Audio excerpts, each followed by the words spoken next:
अस्सलामु अलैकुम वरहमतुल्लाहि वबरकातुहू। क्या आप भी मोबाइल फ़ाइनेंस पर ख़रीदने का सोच रहे हैं? अगर आप ये सोच रहे हैं तो सावधान हो जाएं और होशियार हो जाएं, कहीं ऐसा ना हो कि आपके साथ बहुत बड़ा फ्रॉड हो जाए। जी हाँ, एक फ़्रॉड हुआ है हमारे शहर फैज़ाबाद में एक औरत के साथ, एक लेडी के साथ। उनके साथ फ़्रॉड ये हुआ है कि वो मार्केट गई मोबाइल ख़रीदने के लिए।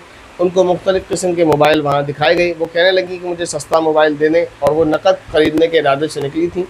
लेकिन दुकानदार ने उनको जो है इस तरफ मुतवज्जे किया कि आप एक अच्छा और महंगा, अच्छी क्वालिटी का मोबाइल ले लें और हम आपको फ़ाइनेंस करा देंगे अगर आपके पास पैसे की सुविधा नहीं है तो। वाक़या ये हुआ कि उन्होंने जब फ़ोन देखा, ज़ाहिर है इंसान है, जब उसको सहूलतें मिलती हैं, आसानी मिलती है, तो उसको कबूल कर लेता है। उनको नज़र आया कि ठीक है, अच्छा मोबाइल मिल जाएगा और उसके अंदर फ़ीचर्स भी ज़्यादा होंगे, और तो ठीक है, फाइनेंस पे अगर ले लिया जाए तो वो इस पर राज़ी हो जाती हैं। आगे वो दुकानदार के पास पहुंचती हैं। दुकानदार उनके साथ ये करता है कि उनके डॉक्यूमेंट्स जो होते हैं वो फॉर्म फिल करने के नाम पर कि भाई आपका मोबाइल फ़ाइनेंस कराना है, लिहाजा आप ये डॉक्यूमेंट मुझे दे दें। तो उनका आधार कार्ड, पैन कार्ड और जो भी उसने लिया हो वो उनको लेता है। अब ज़ाहिर है, अगर आपने फ़ोन फाइनेंस कराया होगा तो आपको मालूम होगा कि ये डॉक्यूमेंट सबमिट करने पड़ते हैं आपको। तो ज़ाहिर है कभी कभी आपसे वो जो है फ़ोटो स्टेट वगैरह ले लेते हो, या कभी जो है आपके आपके आपके डॉक्यूमेंट्स की फ़ोटो अपने मोबाइल में ले लेते हो। बहरहाल ये कि उसने मोबाइल में वो फॉर्मेलिटी पूरी करने के नाम पर वो फ़ोटोज़ लिए कि भाई मैं उनको अपलोड कर रहा हूँ और आपकी फ़ाइल बना रहा हूँ फाइनेंस के लिए, मोबाइल फाइनेंस करने के लिए। तो उसने उनके डॉक्यूमेंट्स जो थे वो उनको फ़ोटो क्लिक किया और कुछ देर बाद कहने लगा कि सर्वर डाउन है इस वक्त, आप फिर आइएगा, अभी इस वक्त ये काम नहीं कर रहा है।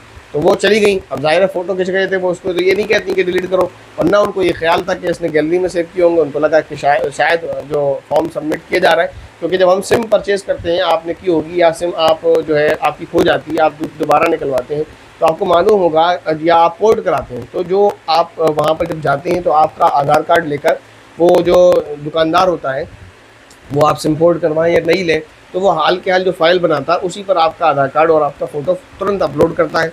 तो आप उसको भी देते हैं, आप उससे मना तो नहीं करते। तो इसी ख्याल से उन्होंने उसको कुछ नहीं कहा कि ठीक है, फाइल सबमिट नहीं हुई है, सर्वर डाउन है, कोई बात नहीं, वो अपने घर चली जाती है।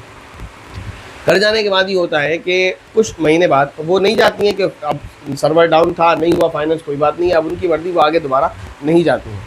कुछ दिन के बाद उनके पास एक कॉल आता है कि आपने मोबाइल फाइनेंस कराया था, उसकी किस्त आपने अभी तक नहीं भरी है, उसको भरें। और उनके साथ उल्टी सीधी बदतमीज़ी की बात करता है। फिर वो जो है उसको समझाती हैं कि मैंने कोई फ़ोन नहीं लिया है। वो दुकानदार से जाकर मिलती हैं कि क्या हुआ है, कि किस तरह का मामला है, मेरे साथ ऐसा हुआ, क्यों हुआ। तो उसने आगे से कहा कि आप जो आई थी तो उस वक्त सर्वर डाउन था, लेकिन आपके जाने के बाद सर्वर ठीक हो गया, लिहाजा मोबाइल की जो फाइनेंस की फ़ाइल थी वो आपकी सबमिट हो गई थी, लेकिन हम आपका इंतज़ार करते रहे, आप आई नहीं, तो वो हमने मोबाइल जो है दूसरे कस्टमर को दे दिया। अब वो दूसरा कस्टमर जो है किस्त नहीं भर रहा है या जो भी है, लेकिन वहाँ से कॉल इनको आ रहे हैं, और वो उन्होंने ये भी कहा कि एक बंदा मेरे घर पर आकर किस्त के लिए बदतमीज़ी तक करके गया कि आप किस्त नहीं भर रही हैं, और उसने बुरा बर्ताव मेरे साथ किया। तो उन्होंने इसके खिलाफ़ FIR दर्ज कराई है। अब ये देखें, उन्होंने फ़ोन लिया नहीं, लेकिन इसके बावजूद उनको कितनी तकलीफ़ और अज़ियत झेलनी पड़ी। ये उस दुकानदार की गलत हरकत है, उसको ऐसा नहीं करना चाहिए था, बिल्कुल नहीं करना चाहिए, ये गलत बात है उसकी, लेकिन उसने किया। अब आगे बात यह है कि हमें इस बारे में बहुत सतर्कता यानी एहतियात बरतना चाहिए। वो ये कि अगर पहली बात तो आप कोशिश करें कि मोबाइल फाइनेंस पर न लें, कोई भी चीज़ फाइनेंस पर नहीं लेना चाहिए। मैं इसको अच्छा नहीं समझता। हमेशा ये मशवरा देता हूँ लोगों को कि आपका जो बजट है उसी में रहकर खर्च करने की कोशिश करें, लेकिन अगर इमरजेंसी होती है वो एक चीज़ अलग है, कोई चीज़ मजबूरी के लिए होती है वो एक चीज़ अलग है। तो कोशिश ये करें कि आप फाइनेंस पर मोबाइल ना ख़रीदें। लेकिन अगर आप फाइनेंस पर मोबाइल ख़रीद रहे हैं, किस्तों पर मोबाइल ख़रीद रहे हैं, तो ये इस बात का ख्याल रखें कि आप उसके पास जाकर मोबाइल ख़रीदें जिसको आप अच्छे से जानते हैं, जो आपका मोतबर बंदा है। और उसमें एक चीज़ का ख्याल रखें मोबाइल ख़रीदने के लिए, ये आखिरी बात ख़ासतौर पर मुसलमानों के लिए, और बाकी बात तो दोनों के लिए थी, तमाम लोगों के लिए।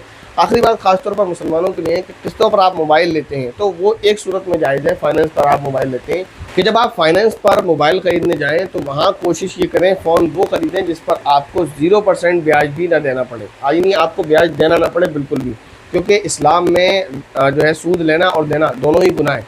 तो आप फ़ोन वहाँ से और वो फ़ोन ख़रीदें जो आपसे एक्स्ट्रा पैसे ब्याज के नाम पर न ले, यानी फ़ोन जितने का है आपको बिना ब्याज के उतने का ही मिल रहा हो, ठीक है ना।